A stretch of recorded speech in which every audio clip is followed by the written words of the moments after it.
علیکہ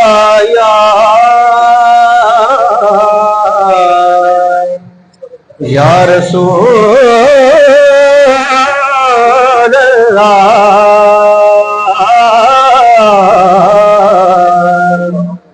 وسلم علیکہ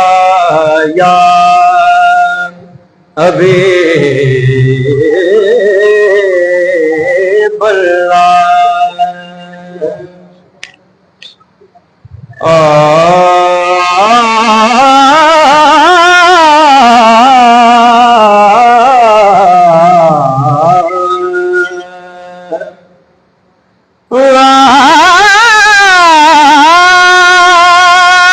لج پرورتے سبحان اللہ لج پال نبی ایہو خیر کرم دی پاک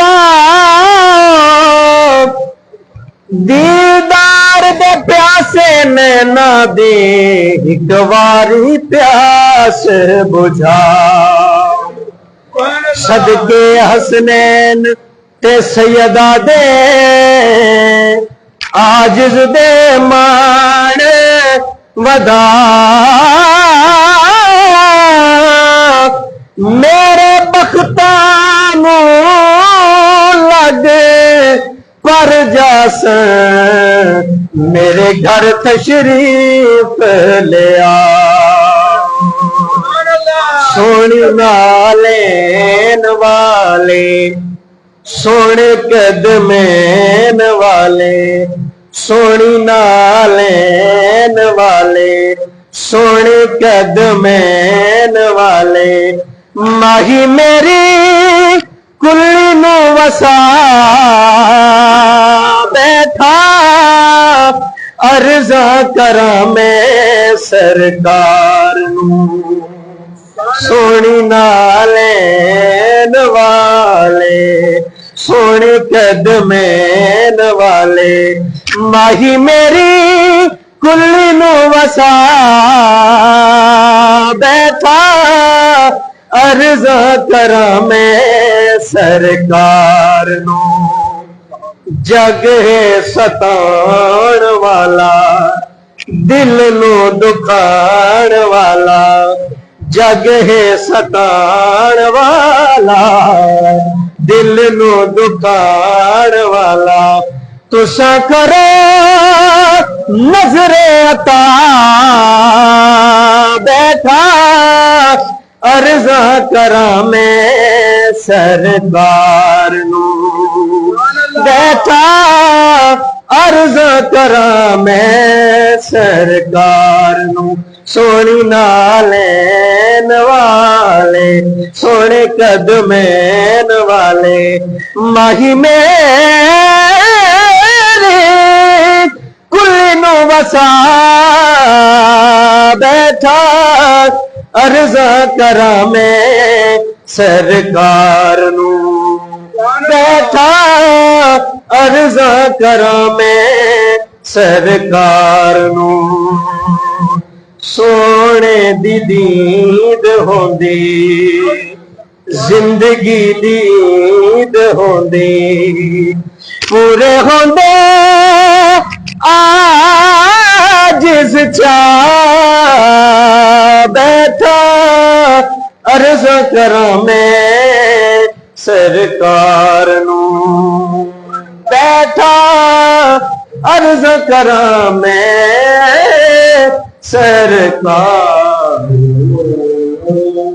سبحان اللہ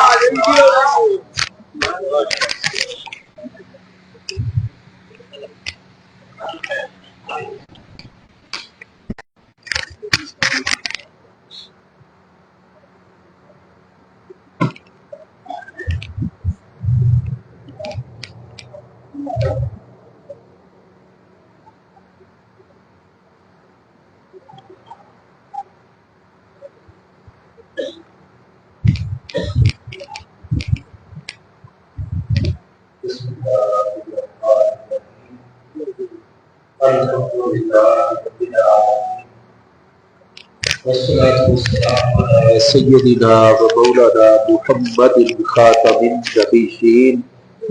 وعلى آلہ وأصحابہ اجمعین۔ میرے انتہائی واجب القدر والاحترام معزز حاضرین کرام، اللہ کریم جل شانہ کی خاص رحمت، اس کی مہربانی اور فضل و کرم سے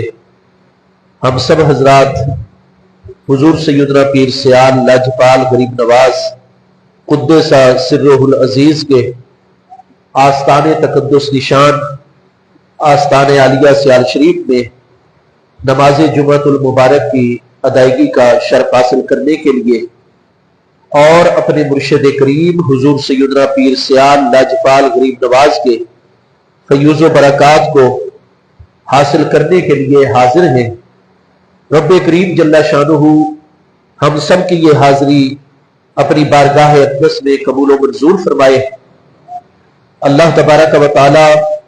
حضور سیدنا پیر سیال لاجپال غریب نواز کے درجات عالیہ اپنی بارگاہ اقدس میں مزید بلند سے بلند تر فرمائے۔ آپ کے فیوز و برکات اللہ پاک ہم سب کو عطا فرمائے۔ آپ کی روشن تعلیمات پر پورے خلوص دل کے ساتھ اللہ پاک ہم سب کو ہمیشہ عمل کرنے کی توفیق عطا فرماتا رہے، اور آپ سب حضرات جو نہایتی عقیدت اور جذبے کے ساتھ دور و نزدیک کا سفر فرما کر آستان عالیہ میں حاضر ہیں، اپنے دلوں کے اندر جتنی بھی نیک خواہشات اور جائز تمنائیں رکھتے ہیں، اللہ تبارک و تعالی جملہ حاضرین کی تمام جائز دلی مرادوں کو پورا فرمائے۔ صحیح بخاری شریف کی دوسری جلد کتاب الفتن میں حضرت سیدنا ابو سعید خدری رضی اللہ تعالیٰ عنہ سے مروی حدیث صحیح ہے، اور اسی حدیث صحیح کے ہی مبارک الفاظ کو امام المحدثین امام بخاری علیہ رحمت نے وہاں عنوان بنایا ہے کہ محبوب کریم علیہ السلام کا یہ فرمان گرامی ہے کہ اِنَّا ہَلَاكَةَ أُمَّتِي عَلَىٰ أَيْدِي غِلْمَةٍ مِّن قُرَيْشٍ صُفَحَاءَ، کہ محبوب کریم علیہ السلام نے ارشاد فرمایا کہ بے شک میری امت کی تباہی، ہلاکت اور بربادی کا اس وقت آغاز ہو جائے گا جب قریش کے کچھ بے وقوف، نو عمر، غیر سمجھدار اور غیر سنجیدہ لڑکوں کو حکومت دے دی جائے گی۔ یہ امام بخاری علیہ رحمت نے وہاں عنوان قائم کیا ہے، اور چونکہ فقہ البخاری فی تراجم ہی امام بخاری علیہ رحمت کا جو عقیدہ ہوتا ہے، جو ان کی فقہ اور جو ان کا عمل ہوتا ہے، وہ ان کے ترجمۃ الباب ہیڈنگ اور عنوان کے اندر ہوتا ہے۔ لہذا امام المحدثین امام بخاری رحمت اللہ تعالی علیہ، جن کی حدیث مبارکہ کے اوپر، سیرت طیبہ کے اوپر، قرآن مجید فرقان حمید اور اس کی تفسیر کے اوپر اتنی گہری نظر ہے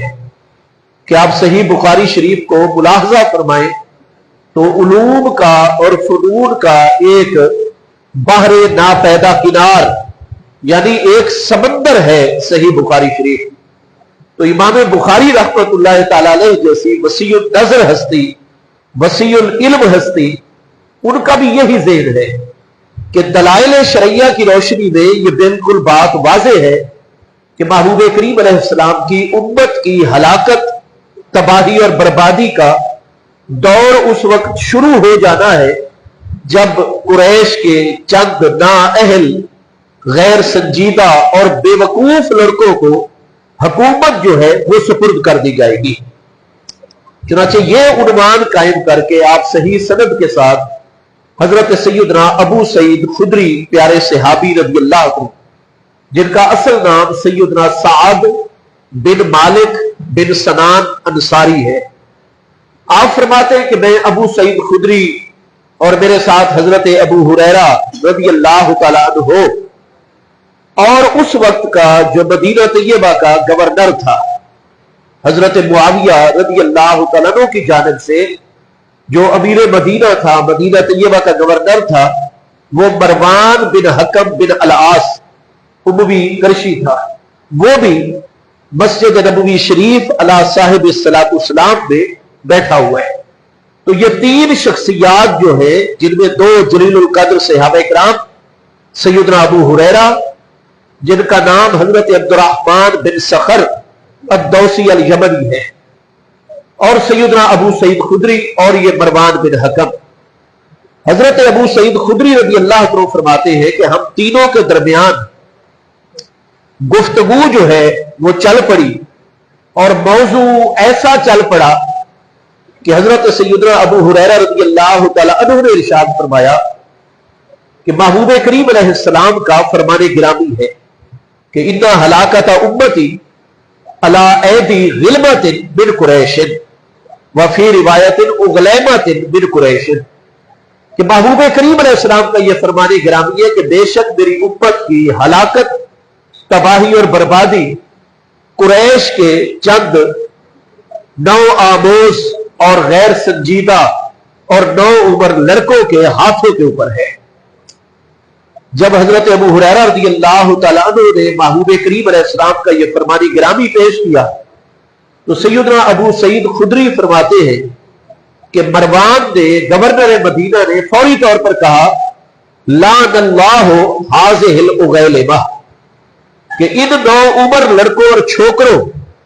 جن کی وجہ سے نبی پاک علیہ السلام کی امت نے تباہ اور برباد ہو جانا ہے،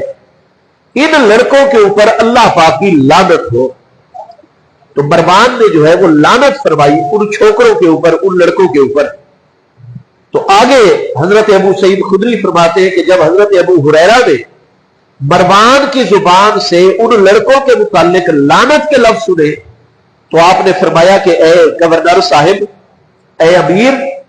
آپ نے لعنت بھیجنے میں جلدی کی ہے۔ لو شئت لأسمیہم، اگر میں چاہوں تو ان نو عمر لڑکوں کے میں باقاعدہ طور پر ایک ایک کر کے تمہارے سامنے نام بھی لے سکتا ہوں۔ یہ بخاری شریف کے اندر صحیح سند کے ساتھ سیدنا ابو ہریرہ رضی اللہ عنہ کے الفاظ موجود ہیں۔ لو شئت لأسمیہم، اگر میں چاہوں تو میں ایک ایک اس چھوکرے کا، اس لڑکے کا نام بھی آپ کو بتا سکتا ہوں جو حکمران بنے گا، اور نبی پاک علیہ السلام کی امت جو ہے وہ ہلاکت، تباہی اور بربادی کی طرف چل پڑے گی۔ میں ان کا نام بھی لے سکتا ہوں۔ کیوں؟ اس لیے کہ ہمارے پیارے آقا کریم علیہ السلام نے ان لڑکوں کے نام تک ہمیں بیان فرمائے ہوئے ہیں۔ حضرت سیدنا ابو ہریرہ رضی اللہ عنہ کے اس فرمان گرامی سے بالکل واضح ہو گیا، چونکہ وہ سارے کے سارے نام جو تھے وہ تھے بنو امیہ قبیلے کے۔ اس میں یزید کا نام بھی آنا تھا، اور اس میں یزید کے دور کے جتنے بھی اس کے گورنر وغیرہ، اس کے چچا زاد بھائی وغیرہ، ان کا نام، یعنی ولید بن عتبہ بن ابی سفیان کا نام آ جانا تھا۔ اسی طریقے سے عمر بن سعید الاشدق کا نام آ جانا تھا۔ پھر خود مروان کا نام بھی آنا تھا، اور مروان کے بیٹوں عبد الملک بن مروان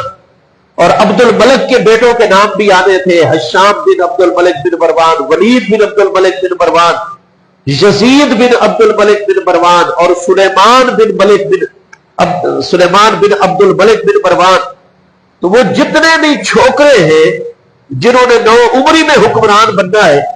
اور ان کی وجہ سے نبی پاک علیہ السلام کی امت نے ہلاک ہونا ہے، تباہ و برباد ہونا ہے، چونکہ ان کے نام جو ہے وہ محبوب کریم علیہ السلام نے سیدنا ابو ہریرہ کو بیان فرما دیے تھے، اور وہ سارے کے سارے تو اسی مروان کے خاندان سے تعلق رکھتے تھے۔ اس لیے آپ نے فرمایا کہ اگر میں چاہوں تو میں ان کے نام بھی بیان کر دوں۔ مروان خاموش ہو گیا۔ یہاں سے یہ پتہ چل گیا کہ سیدنا ابو ہریرہ رضی اللہ تعالیٰ عنہ کو باقاعدہ ان چھوکروں کے، ان لڑکوں کے ناموں کا علم نبی پاک علیہ السلام نے عطا فرمایا ہوا ہے۔ جب یہ چیز صحیح بخاری شریف سے واضح ہو جاتی ہے تو اب دوسری حدیث سے صحیح ملاحظہ فرمائیں، جس کو امام المحدثین امام بخاری علیہ رحمت کے استاد، امام مسلم علیہ رحمت کے استاد، اور ہزارہا محدثین کے استاد امام المحدثین امام ابو بکر ابن ابی شیبہ جو امام بخاری سے 21 سال پہلے 235 سنہ ہجری میں مثال فرما رہے ہیں، وہ صحیح سند کے ساتھ مصنف ابن ابی شیبہ کی 8ویں جلد کتاب الفتن میں اس حدیث پاک کو تخریج کر رہے ہیں، اور بڑے بڑے اکابر ائمہ محدثین نے اس حدیث مبارکہ کو تخریج کیا ہے۔ شیخ الاسلام حافظ ابن حجر اسقلانی فتح الباری میں اس حدیث کو صحیح قرار دے رہے، آپ 7ویں جلد کے اندر صفحہ 7 پر ملاحظہ فرمائیں۔ تو الغرض اس حدیث پاک کے صحیح ہونے میں ہمارے ائمہ محدثین کو کوئی شک اور شبہ نہیں ہے کہ حضرت سیدنا ابو ہریرہ رضی اللہ تعالیٰ عنہ آپ نے اپنی زندگی مبارک دنیاوی کے آخری سالوں میں یہ طریقہ اختیار کر لیا تھا کہ آپ جب مسجد نبوی شریف علی صاحب الصلاۃ والسلام میں پنجگانہ نماز با جماعت ادا کرتے تو نماز کے بعد آپ بلند آواز سے سارے کے سارے نمازیوں کو سنا کر اللہ تعالیٰ کی بارگاہ میں دعا مانگا کرتے تھے۔ دعا کیا ہوتی تھی؟ اللہم انی اعوذ بک من راس 60 سنۃ و امارت الصبیان، اے اللہ پاک بے شک میں ابو ہریرہ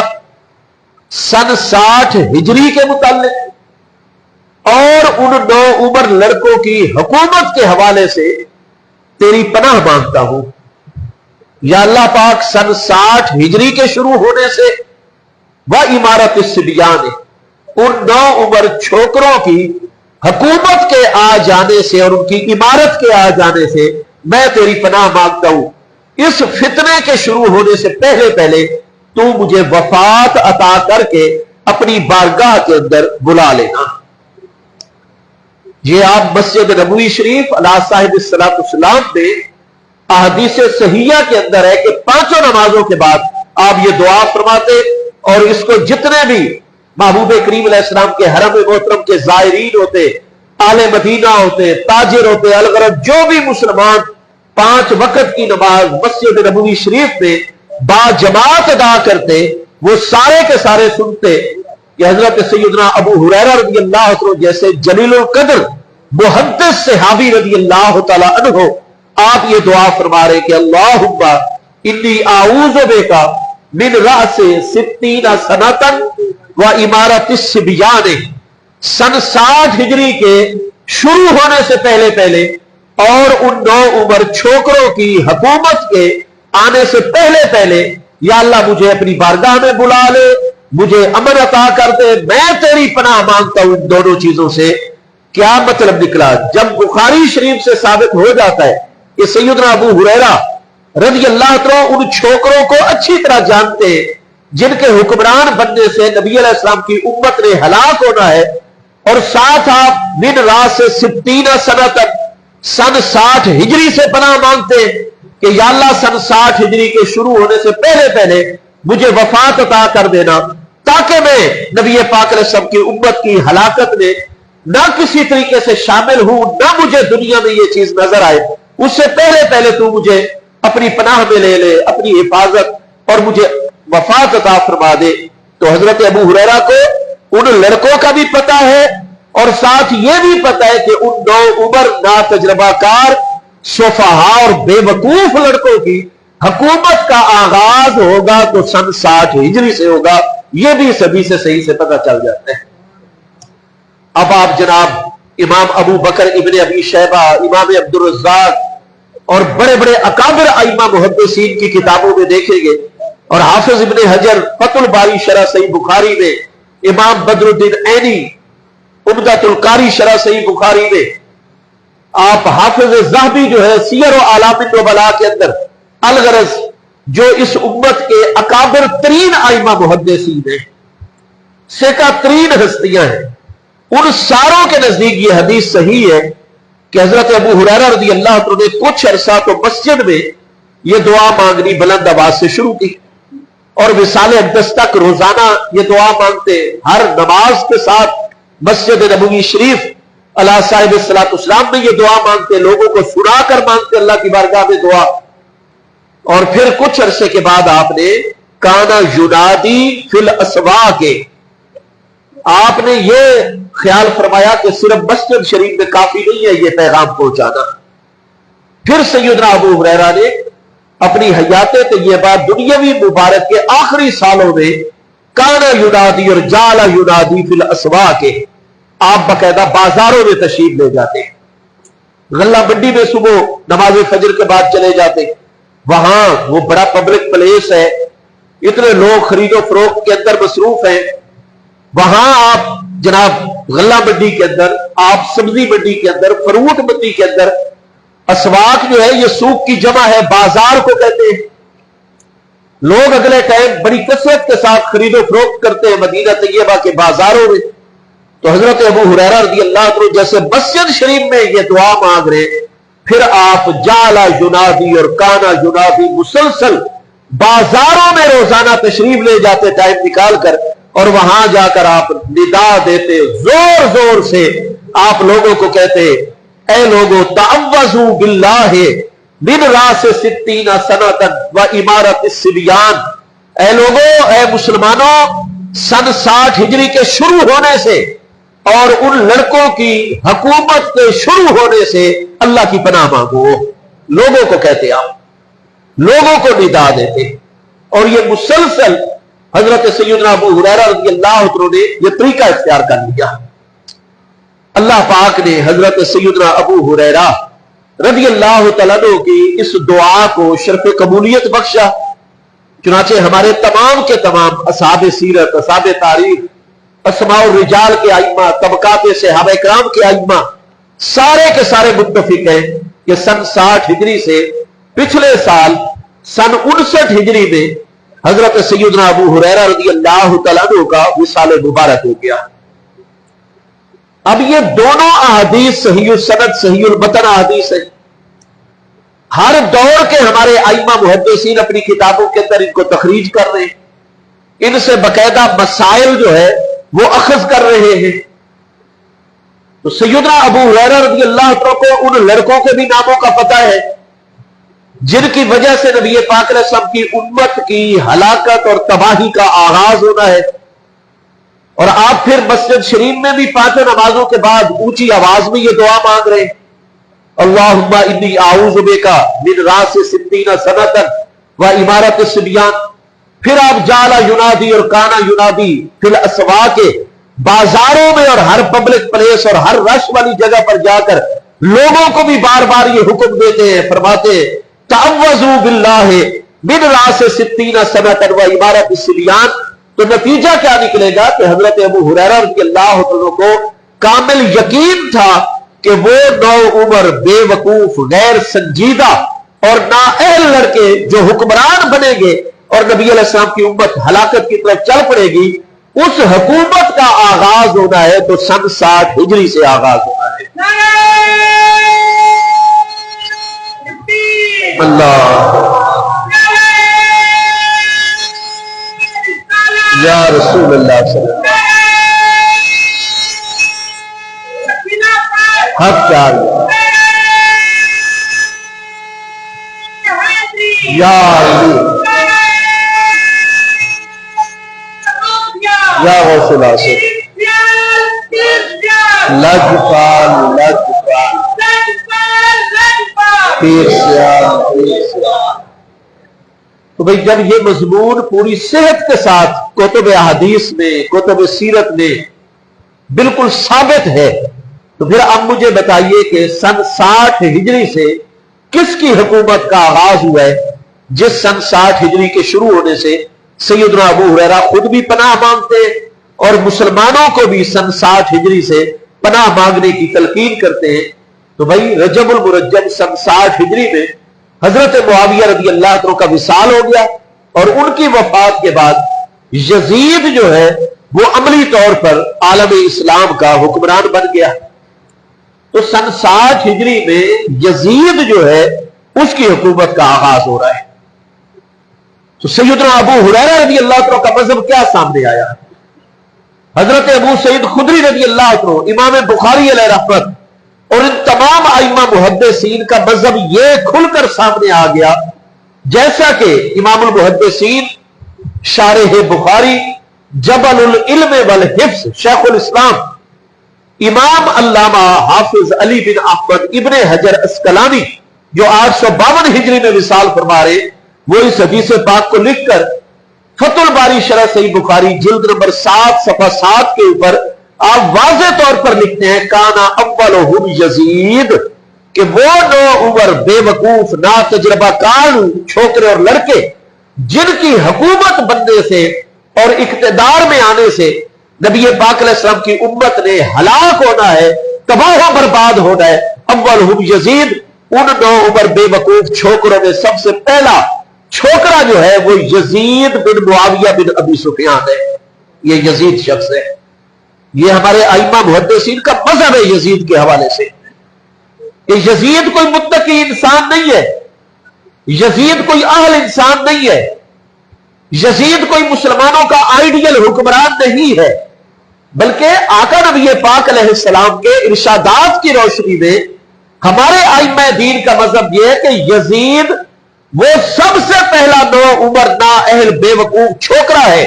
کہ جس کے حکومت میں آتے ہی اور اقتدار میں آتے ہی بے شک نبی پاک علیہ السلام کی امت کی ہلاکت، تباہی اور بربادی کا آغاز ہو جانا ہے۔ یہ مضمون بھی آپ ذہن میں رکھیے، اور اس کے ساتھ آپ امام المحدثین امام ابو بکر احمد بن حسین محدث بیہقی، جن کو امام بیہقی کہا جاتا ہے، یہ نیشہ پور میں ایک بہت بڑی زرخیز علمی بستی تھی جہاں بڑے بڑے اہل علم رہتے تھے، بیہق،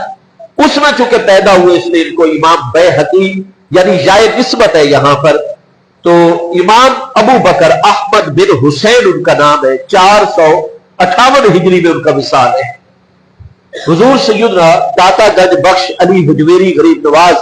رضی اللہ عنہ آپ لاہور میں 462 سنہ ہجری صفر المظفر، یہی جو آپ مہینہ چل رہا ہے،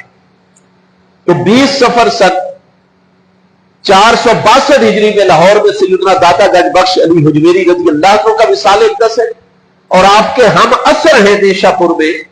امام المحدثین امام ابو بکر احمد بن حسین امام بیہقی جو 458 ہجری میں یعنی داتا صاحب کے وصال سے 4 سال پہلے ان کا وصال ہے۔ آپ کی کتابیں تو کوئی 150 ہیں، اور آپ نے امام شافعی علیہ رحمت کے اصولوں پر اہل سنت کے لیے اتنی کتابیں لکھی ہیں کہ ہمارے بڑے بڑے اکابر محدثین نے ارشاد فرمایا کہ للشافعی منت علی متبعیہ الا البیہقی فإن له منت علی الشافعی، کہ قیامت تک امام محمد بن ادریس شافعی امام اہل سنت جن کا وصال اقدس 204 ہجری میں ہے، تو قیامت تک جتنے بھی امام شافعی رحمت اللہ علیہ کے شافعی پیروکار ائمہ علماء محدثین فقہا آ رہے، ان سب پر امام شافعی کا احسان ہے۔ لیکن امام شافعی کے پیروکاروں میں سے امام بیہقی وہ واحد محدث ہیں کہ ان کا احسان امام شافعی کے اوپر ہے، کہ امام شافعی علیہ رحمت کے اصولوں کی وضاحت کے لیے اور ان کے اصولوں کو مدلل طور پر ثابت کرنے کے لیے جتنا زور شافعی علماء میں سے امام بیہقی نے لگایا ہے وہ کسی اور نے نہیں لگایا۔ امام شافعی کے احسان، امام شافعی پر احسانات ہے امام بیہقی علیہ رحمت کے، اور شافعی علماء میں سے ہی امام المحدثین امام شمس الدین محمد بن عثمان الذہبی، جن کو امام ذہبی اور علامہ ذہبی کہا جاتا ہے، جن کی 120 جلدوں میں کتاب ہے تاریخ الاسلام، جن کی 16 ضخیم جلدوں میں کتاب ہے سیر و اعلام النبلاء، جن کی 5 ضخیم جلدوں میں کتاب ہے تذکرۃ الحفاظ، جن کی 4 ضخیم مجلدات میں کتاب ہے میزان الاعتدال۔ تو امام ذہبی رحمت اللہ تعالی علیہ جو 748 ہجری میں وصال فرما رہے ہیں، وہ سیر و اعلام النبلاء کی 9ویں جلد میں امام بیہقی کے متعلق لکھ رہے ہیں کہ اگر آپ نے نبی پاک علیہ السلام کی ترتیب وار سن وائز اگر آپ نے کوئی مستند ترین سیرت طیبہ کی کتاب پڑھ لی ہے اور نبی علیہ السلام کی برحق نبوت کے دلائل پر کوئی کتاب پڑھ لی ہے، تو امام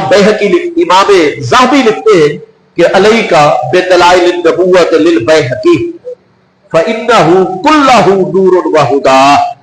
کہ اگر تو نے کوئی کتاب پڑھنی ہے تو امام بیہقی کی دلائل النبوت پڑھ، کیونکہ دلائل النبوت امام بیہقی کی جو کتاب ہے وہ بے شک ساری کی ساری نور ہی نور ہے اور ساری کی ساری ہدایت ہی ہدایت ہے۔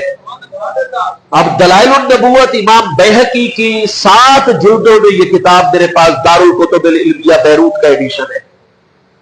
جس کو امام ذہبی جیسی شخصیات، حافظ ابن کثیر جیسی شخصیات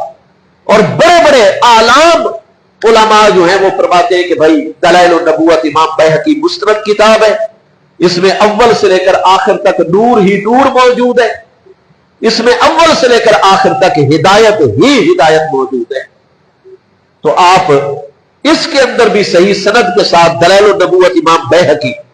جو اول سے آخر تک نور ہے، اول سے آخر تک محدثین کے نزدیک جو کتاب ہدایت پر مشتمل ہے، اس میں صحیح سند کے ساتھ حضرت سیدنا ابو سعید خدری رضی اللہ تعالی عنہ کی حدیث امام بیہقی تخریج کر رہے ہیں، اور باقی بہت ساری جگہ یہ حدیث موجود ہے۔ امام بیہقی نے نبی پاک علیہ السلام کے برحق اور سچے نبی علیہ السلام ہونے پر اپنی 7 جلدوں کی کتاب میں سینکڑوں دلائل قائم کیے کہ ہمارے پیارے آقا کریم علیہ السلام اللہ کے سچے نبی اور رسول علیہ السلام ہیں۔ اس لیے اس کا نام ہے دلائل النبوت، نبوت کے دلائل۔ ان دلیلوں میں سے ایک دلیل آپ نے 4 جلد میں یہ قائم کی ہے کہ ہمارے پیارے مصطفیٰ کریم علیہ السلام اللہ کے بھیجے ہوئے ہیں، کیونکہ نبی پاک علیہ السلام نے سینکڑوں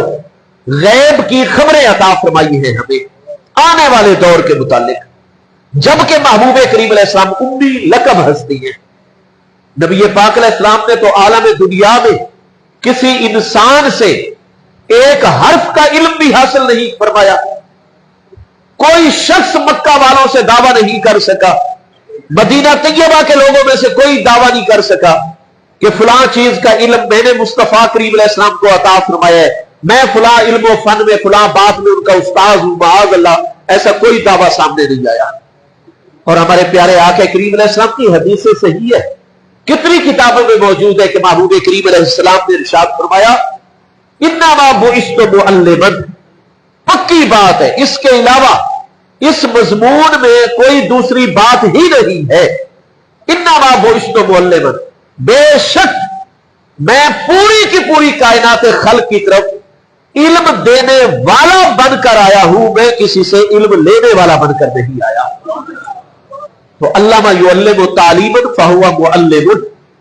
معلم صیغہ واحد اس میں فاعل، ثلاثی مزید فی صحیح اسباب تفعیل۔ محبوب کریم علیہ السلام فرماتے ہیں انما بعثت معلما، بے شک میری بعثت فرمائی گئی ہے اس حال میں کہ میں معلم ہوں، میں تعلیم دینے والا ہوں۔ علمت علم الاولین والآخرین، اولین و آخرین کا سارا علم اللہ پاک نے میرے دل مقدس اور سینہ مقدس میں جمع فرما دیا ہے۔ تو میں کسی سے علم لینے والا بن کر نہیں آیا، میں تمام کائنات خلق کا معلم ہوں، میں سب کو علم دینے والا بن کر آیا ہوں۔ تو امام بیہقی علیہ رحمت یہ دلیل قائم فرماتے ہیں کہ ہمارے پیارے محبوب تو امی لقب ہستی ہے، ساری کائنات انسانی اور تمام روح زمین کے جنات جانتے ہیں کہ محبوب علیہ السلام تو حقیقتاً تلمیذ الرحمن ہے۔ یہ ہمارے ادیب اور شاعروں کی ایک اصطلاح ہے، اہل ادب کی ٹرم ہے، ٹرمنالوجی ہے۔ وہ شاعروں کو، بڑے بڑے کامل ادیبوں کو وہ مجازن کہتے ہیں یہ تلمیذ الرحمن ہے، کیونکہ ہر چیز کو بڑا ڈیپلی اور گہری نظر کے ساتھ دیکھنے کا ان کو ملکہ حاصل ہوتا ہے جو باقی لوگوں کو حاصل نہیں ہوتا۔ اس لیے وہ معاشرے کے مسائل اور معاشرے کے احوال اور معاملات اور لوگ آج کل کیا سوچ رہے ہیں، لوگوں کی بنیادی ضروریات کیا ہیں، وہ ان پر وہ چیزیں منکشف ہوتی ہیں اور وہ اپنے کلام میں، نثر میں، نظم میں ان چیزوں کو اجاگر کرتے رہتے ہیں۔ تو ان کو کہا جاتا ہے، شاعروں کو، ادیبوں کو اور معاشرے پر گہری نظر رکھی، یہ تلمیذ الرحمن ہے، اللہ نے خاص ان کو صلاحیت، تو ان کے لیے یہ مجازم لفظ ہے۔ ہمارے پیارے مصطفیٰ کریم علیہ السلام تو حقیقتاً تلمیذ الرحمن ہے، الرحمن علم القرآن،